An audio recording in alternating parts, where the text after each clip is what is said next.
আলহামদুলিল্লাহি রাব্বিল আলামিন ওয়াসসালাতু ওয়াসসালামু আলা রাসূলিহিল কারীম ওয়া আলা আলিহি ওয়া সাহবিহি আজমাইন আম্মা বা'দ।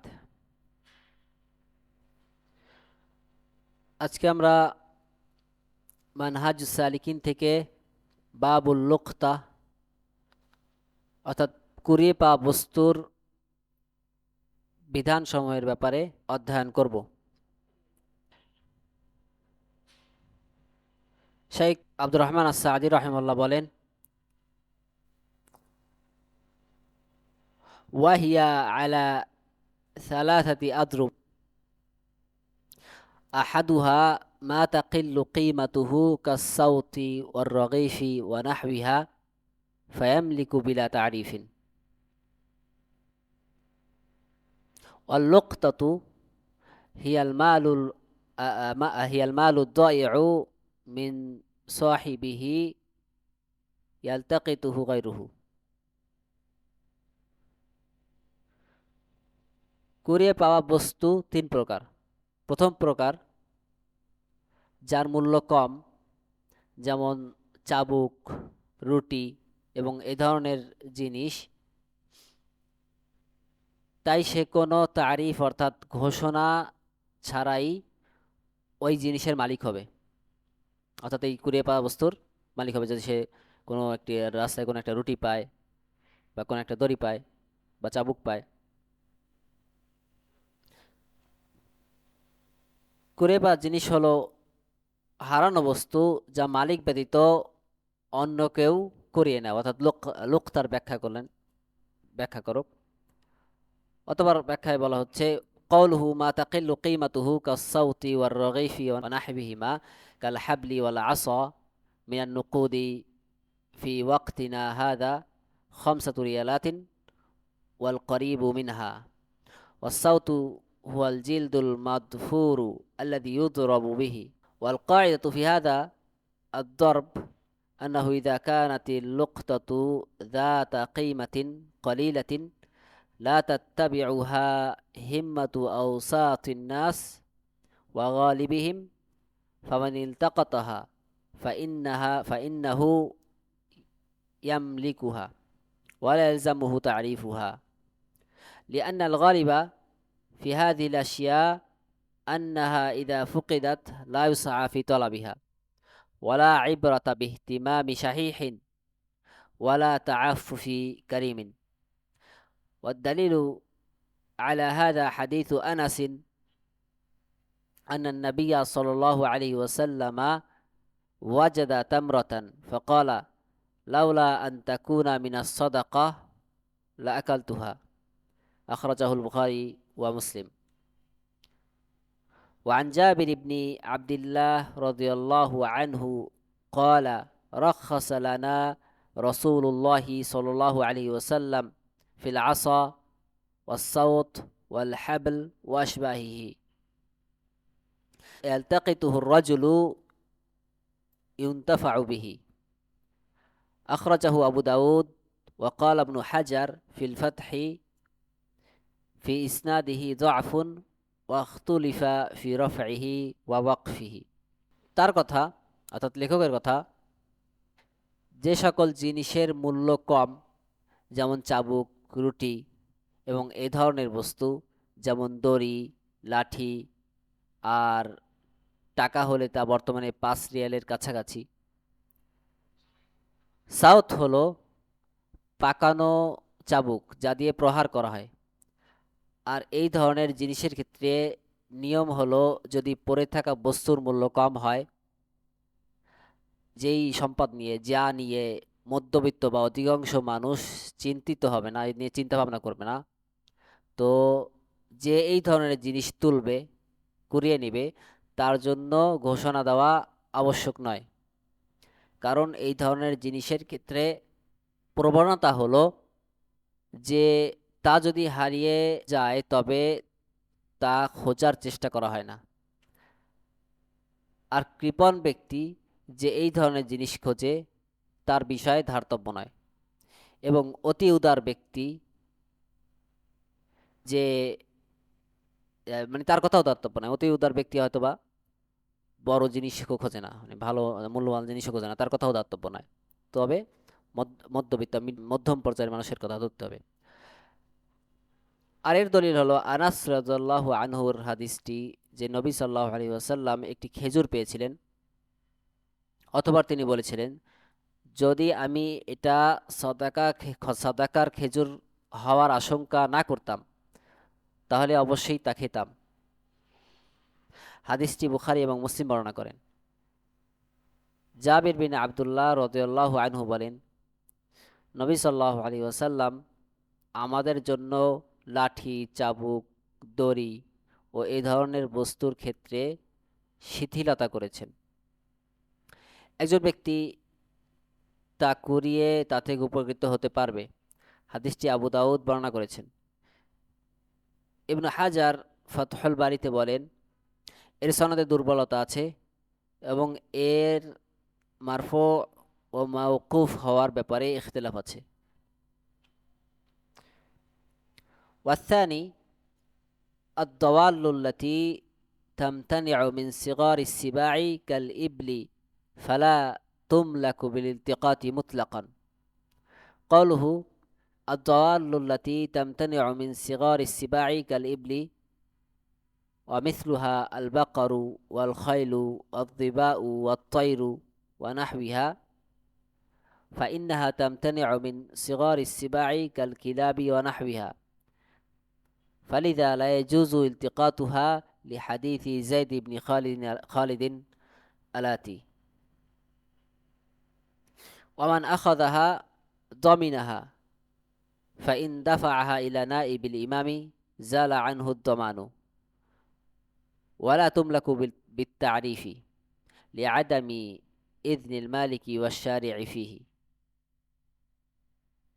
দ্বিতীয় প্রকার হারিয়ে যাওয়া বস্তুর বিষয় হলো, সে ওই হারিয়ে যাওয়া বস্তুগুলো হলো বা তার প্রকার হলো, যে সকল প্রাণী ছোট শিকারী প্রাণীদের থেকে নিজেকে রক্ষা করতে পারে, যেমন উট। এ সকল প্রাণী পাওয়া গেলে তা কোনোভাবেই এর মালিক হওয়া যাবে না। লেখকের কথা, যে সকল প্রাণী ছোট শিকারী প্রাণীদের থেকে নিজেকে বাঁচাতে পারে, রক্ষা করতে পারে, যেমন গরু, ঘোড়া, হরিণ, পাখি এবং এই ধরনের প্রাণী। কারণ এই প্রাণীগুলো নিজেদেরকে ছোট শিকারী প্রাণীদের থেকে, যেমন কুকুর থেকে এবং এই ধরনের প্রাণীদের থেকে নিজেকে রক্ষা করতে পারে। এই কারণে এই ধরনের প্রাণীগুলো হারিয়ে যাওয়া বা হারিয়ে গেলে এগুলো নেওয়া বৈধ নয়। আর এই ব্যাপারে সামনে বর্ণিত যায়েদ ইবনে মালিকের হাদিসেও এই বিষয়টি আসবে। যে ব্যক্তি ছোট শিকারী পশু নিবে যেগুলো নিজেদেরকে রক্ষা করতে সক্ষম, সে সেই প্রাণীর জন্য দায়ভার বহন করবে। তবে সে যদি এটিকে ইমামের প্রতিনিধির কাছে হস্তান্তর করে তবে সে দায়মুক্ত হয়ে যাবে। তবে মালিক, মানে ওই সম্পদের মালিক এবং শরিয়াত দাতা, অর্থাৎ আল্লাহর কথা বলেছে, বা শরিয়াত দাতার অনুমতি না থাকায় ঘোষণার মাধ্যমে এই সম্পদের মালিক হওয়া যাবে না, অর্থাৎ এই হারিয়ে যাওয়া উটের মালিক হওয়া যাবে না। ওয়াসালিসু মা সিওয়া যালিকা ফায়াজুজু ইলতিকাতুহু ওয়া ইয়ামলিকুহু ইযা আররাফাহু সানাতান কামিলাতান। قوله والثالث ما سوى ذلك فيجوز التقاطه، يعني أن ما عدا قليل القيمة الذي لا يهتم به غالب الناس، وما عدا الضوال التي تمتنع من صغار السباع، فإنه يجوز التقاطه لمن وثق من نفسه الأمانة والقدرة على تعريفه، كالذهب والفضة والنقود والأمتعة والأثاث ونحوها، وكذا ما لا يمتنع من صغار السباع كالغنم والعجول والدجاج. তৃতীয় প্রকার কোরানো বস্তু বা লুক্তা হলো আগের দুই প্রকার ব্যতীত যে সকল লুক্তা আছে এই প্রকার, অর্থাৎ যে সকল কুড়ে পাওয়া বস্তু অত্যন্ত স্বল্প মূল্যের নয়, যেভাবে কেউ গুরুত্ব দেয় না, অথবা এমন কোনো পশু পাখি না হয় যা নিজেকে রক্ষা করতে পারে ছোট বড় শিকারী প্রাণীদের থেকে। তো এই ধরনের জিনিসগুলো নেওয়া বৈধ, এবং সে ওই জিনিসের মালিক হবে যদি পূর্ণ 1 বছর ঘোষণা দেয়। অর্থাৎ এমন কোনো বস্তু যদি না হয় যেটা কোনো মূল্যহীন, সেটা তো নিতেই পারবে। যেটা মূল্যহীন বা স্বল্প মূল্য সেটা নিতে পারবে কুড়িয়ে পেলে। তবে আরেক প্রকার আছে যেটা, যে সকল প্রাণী নিজেদেরকে রক্ষা করতে পারবে সেগুলো নিতে পারবে না। তবে নিতে পারবে কোন প্রকার, আরেক প্রকার, যেটা ওই প্রথম প্রকারে পড়ে না, দ্বিতীয় প্রকারের মধ্যেও পড়ে না। তবে এই ধরনের জিনিস যদি 1 বছর রাখে, তাহলে ওই জিনিসের মালিক হতে পারবে 1 বছর ঘোষণা দেওয়ার পরে। লেখকের কথা, অর্থাৎ ওই স্বল্প মূল্যের জিনিস যেগুলো মানুষ গুরুত্ব দেয় না, এবং ওই হারিয়ে যাওয়া প্রাণী ব্যতীত যে সকল প্রাণী নিজেদেরকে ছোট শিকারী প্রাণী থেকে বাঁচিয়ে রাখতে পারে, এইগুলো ব্যতীত ওই ধরনের জিনিস নিতে পারবে যদি নিজের ব্যাপারে প্রবল ধারণা থাকে যে সে আমানত রক্ষা করতে পারবে, এবং ঘোষণা দেওয়ার মতো তার ক্ষমতা আছে। যেমন সোনা রূপা, সে যদি এমন সম্পদ পায়, সোনা রূপা টাকা, অর্থাৎ একটা ভালো পরিমাণের টাকা, আসবাবপত্র, ওই ধরনের জিনিস। এবং যে সকল প্রাণী নিজেদেরকে ছোট শিকারীদের থেকে রক্ষা করতে পারে না, এই সকল প্রাণীও নিতে পারবে। যেমন ছাগল, বাছুর, মুরগি। ওয়া তারিফুহা ইয়াকুনু বিআন ইউনাদি আলাইহা ফিল আসওয়াকি ওয়া ইনদা আবওয়াবিল মাসাজিদি আওকাতিস সালাওয়াতি। قال عمر بن الخطاب إذا وجدت لقطة فعرفها على باب المسجد 3 أيام فإن جاء من يعترفها وإلا فشأنك بها أخرجه عبد الرزاق। আর এর ঘোষণা দেওয়া হবে এভাবে যে বাজারে ও মসজিদের দরজায় ওই জিনিসের ঘোষণা দিতে হবে সালাতের সময়গুলোতে। ওমর ইবনুল খাত্তাব বলেন, তুমি যদি কোনো পুরানো বস্তু পাও তবে মসজিদের দরজায় 3 দিন ঘোষণা দাও। যদি কেউ আসে যে তা চিনতে পারে, অর্থাৎ তাহলে তাকে দিয়ে দাও, তা না হলে ওই জিনিস তোমার ইচ্ছাধীন, অর্থাৎ তুমি এই জিনিস ব্যবহার করতে পারো। আব্দুর রাজ্জাক হাদিসটি বর্ণনা করেছেন।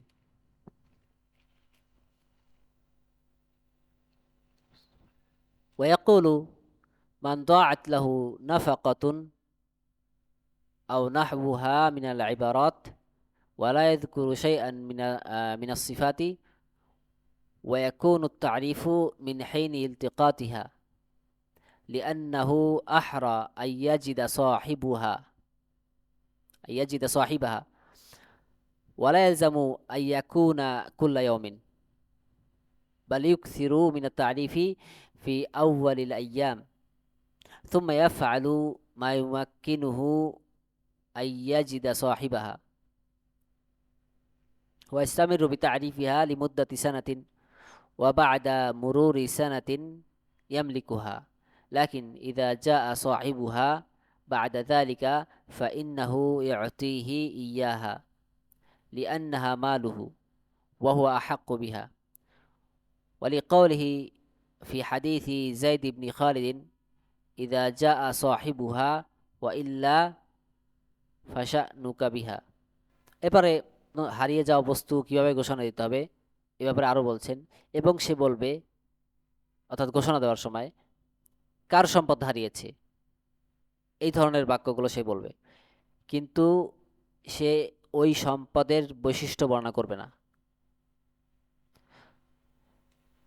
যখন সে ওই সম্পদটি কুড়িয়েছে তখন থেকে ঘোষণা দেওয়া শুরু করবে, তখন থেকেই সে কী করবে, ঘোষণা দেওয়া শুরু করবে।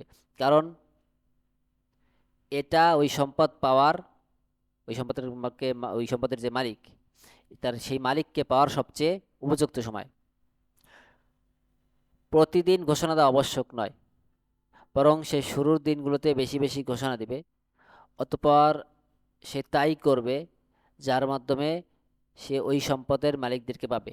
প্রথম দিনগুলোতে সে বেশি বেশি ঘোষণা দেবে, তারপরে সে মাঝে মাঝে দিবে, উপযুক্ত সময় দিবে, এবং সেইভাবে 1 বছর ঘোষণা দিতে থাকবে, এবং 1 বছর পরে সে ওই সম্পদের মালিক হবে। কিন্তু যখন ওই সম্পদের মালিক ফিরে আসবে তখন তাকে তা দিয়ে দিবে। যদিও 1 বছর পুরানো হয়ে গেছে, যদিও ফিরে আসে 1 বছর পরে, তো ওই মালিককে কি করবে, দিয়ে দিবে। তার আর ঘোষণা দিতে হবে না, ঘোষণা দেওয়া তার জন্য ওয়াজিব না তখন আর 1 বছর পরে। কিন্তু ওই সম্পদের মালিক যদি কোনোভাবে ফিরে আসে তাকে ওই সম্পদ দিয়ে দিতে হবে 1 বছর পরেও। 1 বছর মধ্যে, 1 বছর তো আসলে তার কর্তব্য হলো ঘোষণা দেওয়া, যদিও প্রতিদিন না, কিন্তু 1 বছর পরে যদি আসে তাও তাকে দিতে হবে, ওই সম্পদ ফিরিয়ে দিতে হবে।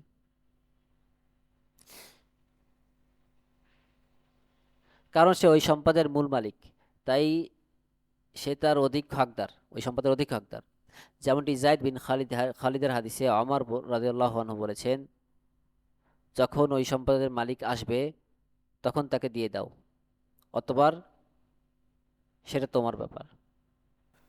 وعن زيد بن خالد الجهني قال جاء رجل إلى النبي صلى الله عليه وسلم فسأله عن اللقطة فقال اعرف اعرف عفاصها ووكاءها ثم عرفها سنة فإن جاء صاحبها وإلا فشأنك بها. قال فضالة الغنم؟ قال هي لك أو لأخيك أو للذئب؟ قال فضالة الإبل؟ قال ما لك ولها معها سقاؤها وحذاؤها ترد الماء وتأكل الشجر حتى يلقاها ربها. মুত্তাফাকুন আলাইহি। যায়েদ ইবনে খালিদ আল জুহানি রাদিয়াল্লাহু আনহু থেকে বর্ণিত, তিনি বলেন, এক ব্যক্তি নবী সাল্লাল্লাহু আলাইহি ওয়াসাল্লামের নিকট এসে প্রাপ্ত জিনিস অর্থাৎ লুক্কাতা সম্পর্কে জিজ্ঞাসা করেছিলেন, কুড়িয়ে পাওয়া জিনিস সম্পর্কে। তিনি বললেন, এর বাঁধনি ও পাত্রটি চিনে রাখো, ভালোভাবে এটা জেনে রাখো, অতঃপর এটি 1 বছর ধরে ঘোষণা করো। যদি এর মালিক এসে যায় তবে তাকে ফিরিয়ে দাও, আর যদি না আসে তবে তুমি এটিকে তোমার প্রয়োজন মতো ব্যবহার করো।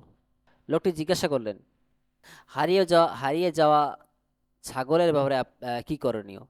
হারিয়ে যাওয়া ছাগলের ব্যাপারে কি করব? তিনি বললেন, এটি হয় তোমার জন্য, অথবা তোমার ভাইয়ের জন্য, অথবা নেকড়ের জন্য। অর্থাৎ এটি যদি, ব্যাখ্যায় বলতেছে যে এটা যদি তুমি না গ্রহণ করো, তোমার ভাই নিবে, তোমার কোনো এক ভাই যদি পায় সে নিবে, কোনো এক মুসলিম ভাই নিবে, অথবা নেকড়ে এটাকে খেয়ে ফেলবে, যেহেতু ছাগল সে নিজেকে কি করতে পারে না, রক্ষা করতে পারে না। লোকটি জিজ্ঞাসা করলেন, হারিয়ে যাওয়া উটের ব্যাপারে কি করণীয়? তিনি বললেন, এ নিয়ে তোমার কি করার আছে? তার সাথে তার নিজের পানীয়ের আধার আছে এবং তার নিজের জুতা আছে। পানির আধার তার পেটের মধ্যে কি আছে, পানি রাখার জায়গা আছে, পানি জমিয়ে রাখতে পারে, এবং তার জুতা আছে, তার পায়ের নিচে নরম আছে, সে এই মরুভূমিতে কি পারে, বালু, গরম বালুতে হাঁটতে পারে। সে নিজে পানি পান করবে এবং গাছের পাতা খাবে যতক্ষণ না তার মালিক তাকে খুঁজে পায়, মানে তাকে আর নেওয়া যাবে না। হাদিসটি বুখারী এবং মুসলিম বর্ণনা করেন। আখরাজাহুল বুখারী ওয়া মুসলিম ওয়া কাউলুহু ই'রিফ ইফাসাহা ওয়া বিকাআহা। আল ইফাসু হুয়াল বিআউ আল্লাতী তাকুনু ফীহি আন-নাফাকাতু জিলদান কানা আও গায়রুহু, ওয়াল বিকাউ হুয়াল খাইতু আল্লাযী ইউশাদ্দু বিহিল বিআ ইকালু আও কাইতুহু ইকাআন ফাহুয়া মুকা বিলা হামজিন। ওয়া মা'নাল হাদিস ই'রিফ সিফাতিল লুকতাতি লিতা'লামা সিদকা ওয়াসিফিহা মিন কাযিবিহি লিআল্লা ইয়াখতালিতা বিমালিল মুলতাকিতি ওয়াইস্তাবিহা বিহি। তো এই হাদিসটি যেটা আমরা উল্লেখ করলাম, এটাই বুখারী ও মুসলিম বর্ণনা করেন। নবী সাল্লাল্লাহু আলাইহি ওয়াসাল্লামের বাণী, ইরিফ ইফাসাহা ওয়া বিকাআহা। ইফাস হলো যে পাত্রের মধ্যে টাকা থাকে, টাকা রাখা হয়, সেটা চামড়ার হোক বা অন্য কিছুর হোক। আর উইকা হলো যেই দড়ির মাধ্যমে পাত্রটিকে বাঁধা হয়। বলা হয়, অর্থাৎ ব্যাকরণভাবে এইভাবে ব্যাখ্যা করা হয়, আউকাইতুহু উইকাআন ফাহুয়া মুকা। হাদিসের অর্থ হলো,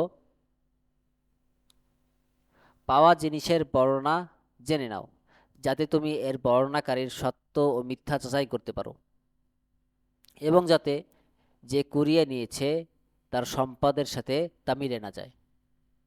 যদি চিনে রাখা হয় তাহলে তো হ্যালো, যদি ভালো করে চিনে রাখা যায় তাহলে নিজের সম্পদের সাথে যে কুড়িয়ে নেবে তার সম্পদের সাথে মিলে যাবে না।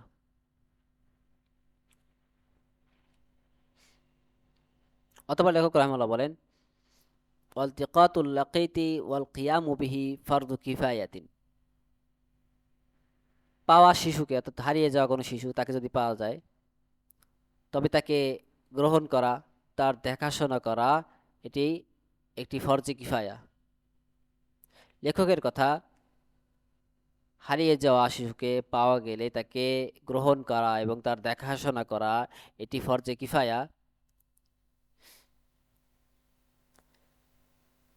তো এই ধরনের শিশু হলো সেই শিশু যার বংশ পরিচয় জানা যায় না, যার বাবা মাকে চেনা যায় না, অথবা তার আত্মীয় স্বজনকে চেনা যায় না। যেমন যাকে ফেলে দেওয়া হয়েছে, বা যে তার পরিবার থেকে বিচ্ছিন্ন হয়ে গিয়েছে, হারিয়ে গিয়েছে, এবং তাকে গ্রহণ করে নেওয়া এবং তার বিষয়াদি দেখাশোনা করা ফরজে কিফায়া। অর্থাৎ কোনো একজন ব্যক্তি যদি পালন করে তা সকল মুসলিমদের থেকে পালন হয়ে যাবে, আর যদি কোনো মুসলিম না পালন করে তাহলে সবার কি এর পাপ বর্তে হবে। এটি আল্লাহর এই বাণীর কারণে আল্লাহ তাআলা বলেন, আর তোমরা নেক ও তাকওয়ার কাজে সহযোগিতা করো, কারণ এর মাধ্যমে প্রাণকে জীবিত করা হয়, একটি প্রাণকে বাঁচানো হয়। ফাইদা তাআযযারা বাইতুল মালি ফাআলা মান আলিমা বিহালিহি। قالوا فإذا تعذر بيت المال فعلى من علم بحاله. قال ابن المنذر: أجمع كل من نحفظ عنه من أهل العلم على أن نفقة اللقيط غير واجبة على الملتقط، فتجب نفقته على بيت المال، لما ثبت عن ابن شهاب عن سنين أبي جميلة رجل من بني سليم أنه وجد منبوذا على عهد عمر بن الخطاب فأتاه فاتهمه فأثني عليه خيرا، فقال عمر: هو حر وولاؤه لك ونفقته من بيت المال. أخرجه عبد الرزاق مختصرا، وأخرجه مالك مطولا، وإسناده صحيح، ذكره البخاري معلقا মাজজুমান বিহি। এবার ওই হারিয়ে যাওয়া বালকের বা হারিয়ে যাওয়া ছেলে বা মেয়ের ভরণ পোষণ ভরণ পোষণ বা অভিভাবকের কথা বলা হচ্ছে, যে তার দায়িত্ব কে নিবে। তো বলা হচ্ছে, যদি বাইতুল মাল থেকে তার ভরণ পোষণ দেওয়া সম্ভব না হয়, তবে তার সম্পর্কে যে জানবে সে দিবে, তাকে যে পাবে বা তার সম্পর্কে যে জানবে, প্রথম যে সমর্থবান সে দিবে। লেখকের কথা, যদি বাইতুল মাল থেকে দেওয়া সম্ভব না হয় তবে তার সম্পর্কে যে জানবে সে দিবে। ইবনুল মুনযির বলেন, যে সকল আলেমদের মত আমাদের কাছে আছে তারা সকলে একমত যে কুরানো, যে অর্থাৎ পাওয়া বালকের, অর্থাৎ বলা হচ্ছে কুরানো বস্তুর কথা না, বরং বালকের কথা বলা হচ্ছে, শিশুদের কথা বলা হচ্ছে, এদের খরচ বহন করা ওয়াজিব নয়, অথবা বাইতুল মালের ওয়াজিব হবে প্রথমে। এর খরচ বহন করা হবে বাইতুল মাল থেকে, যা ইবনু শিহাব থেকে, সিনিন থেকে বর্ণিত হয়েছে। আবু জামিলা, যে বানু সুলাইমের একজন লোক, তিনি একদিন ওমর ইবনুল খাত্তাবের যুগে এক হারানো বালককে নিয়ে তার কাছে গিয়েছিলেন, যার কোনো অভিভাবকের খোঁজ ছিল না। তিনি ওই বালককে ওমর ইবনুল খাত্তাবের কাছে যখন নিয়ে আসেন, ওমর ইবনুল খাত্তাব তার ব্যাপারে অভিযোগ করেছিলেন, তোমার কোনো দায়িত্ব ছেড়ে দিয়েছো কিনা। পরে তার প্রশংসা করা হয়, এই লোক না ভালো, এই লোক এই ধরনের লোক না। ওমর রাদিয়াল্লাহু আনহু বলেন, সে স্বাধীন এবং তার অভিভাবকত্ব তোমার। ওই ছেলেকে স্বাধীন হিসেবে ঘোষণা করেন, বলেন সে স্বাধীন এবং তার অভিভাবকত্ব তোমার, তার খরচ বাইতুল মাল থেকে। হাদিসটি আব্দুর রাজ্জাক সংক্ষিপ্তভাবে উল্লেখ করেন। মালিক হাদিসটি দীর্ঘভাবে বর্ণনা করেছেন। এর সনদ সহিহ। হাদিসটি বুখারী বর্ণনা করেছেন মুআল্লাক হিসাবে এবং নিশ্চয়তার সাথে। ইমাম বুখারী আর কি হাদিসের বাবের নামের মধ্যে এই হাদিসের কিছু অংশ উল্লেখ করেছেন, যদি মূল হাদিসের মধ্যে আনেন। ফাইন তাআদ্দারা আল ইনফাক আলাইহি মিন বাইতিল মাল ফায়াজিবু আলা মান আলিমা হালাহু মিনাল মুসলিমিন আল ইনফাক আলাইহি লিকাউলিহি তাআলা ওয়া তাআওয়ানু আলাল বিররি ওয়াত তাকওয়া ওয়া লিআন্না ফি তারকিল ইনফাকি আলাইহি হালাকুহু ওয়া হিফযুহু আন যালিকা ওয়াজিবুন কাইনকাযিহি মিনাল গরিক ওয়াল হাক্কু বিহাদানাতিল লাকীতি ওয়াজিদুহু ইযা কানা আমিনান রশিদান ওয়া মিরাসুল লাকীতি ওয়া দিয়াতুহু ইন কুতিলা লিবাইতিল মাল ওয়া ইন লাম ইউখাল্লিফ ওয়ারিসান ওয়া ইন ইদ্দাআহু মান ইয়ুমকিনু কাউনুহু মিনহু মিন যাকারিন আও উনসা উলহিকা বিহি লিআন্না হাযাল ইকরার লিমাসলাহাতিল লাকীত। যদি বাইতুল মাল থেকে তার খরচ বহন করা সম্ভব না হয়, তবে মুসলিমদের মধ্যে তার অবস্থা সম্পর্কে যে জানে সে তার খরচ বহন করবে। আল্লাহ তাআলা বলেন যে তোমরা সৎ কাজ এবং তাকওয়ার কাজে একে অপরকে সহায়তা করো। আর এর কারণ হচ্ছে, তার খরচ বহন করা না হলে সে ধ্বংস হয়ে যাবে, সে মারা যাবে। আর তাকে এ থেকে বাঁচানো ওয়াজিব। যেভাবে কেউ ডুবে যেতে শুরু করলে তাকে সেই অবস্থা থেকে উদ্ধার করা ওয়াজিব। যে তাকে পাবে সেই ব্যক্তি এই এই শিশুর রক্ষণাবেক্ষণের অধিক হকদার হবে, যদি সে বিশ্বাস্ত ও বুদ্ধিমান হয়। হারানো ব্যক্তির মিরাথ ও দিয়াত বাইতুল মালের কাছে যাবে যদি তাকে হত্যা করা হয়। যদি একজন একজন লোক যার কোনো অভিভাবক নেই, আত্মীয় নেই, আত্মীয় স্বজন নেই, তাহলে সে যদি মারা যায় তাহলে তার সম্পদ বাইতুল মালে যাবে। আর যদি তাকে হত্যা করা হয় তাহলে দিয়াত আছে, তাহলে যদি দিয়াতের কথা আসে তাহলে তার দিয়াত বাইতুল মালে যাবে। যদি সে কোনো ওয়ারিশ না রেখে যায়, যদি তার ওয়ারিশ থাকে, যদি সে বিয়ে করে, তার সন্তান হয়, তাহলে তারাই পাবে, স্ত্রী পাবে, সন্তান পাবে। আর তা যদি এমন কেউ দাবি করে যে তার সাথে সম্পর্কিত হতে পারে বলে সম্ভাবনা আছে, সে মহিলা হোক বা পুরুষ, তবে সে তাদের সাথে যুক্ত হবে। কারণ এর স্বীকারোক্তি যে লাকি তথা যে বা এই যে হারানো ব্যক্তি, এই ব্যক্তির কল্যাণার্থ। অর্থাৎ অন্য কেউ যদি এসে দাবি করে যে আমি তার আত্মীয়, আর তার কথা যে সম্ভাবনা আছে আত্মীয়, তাহলে তাদের কথা গণ্য করা হবে। সুবহানাকাল্লাহুম্মা বিহামদিকা আশহাদু আল্লা ইলাহা ইল্লা আনতা আস্তাগফিরুকা ওয়া আতুবু ইলাইক।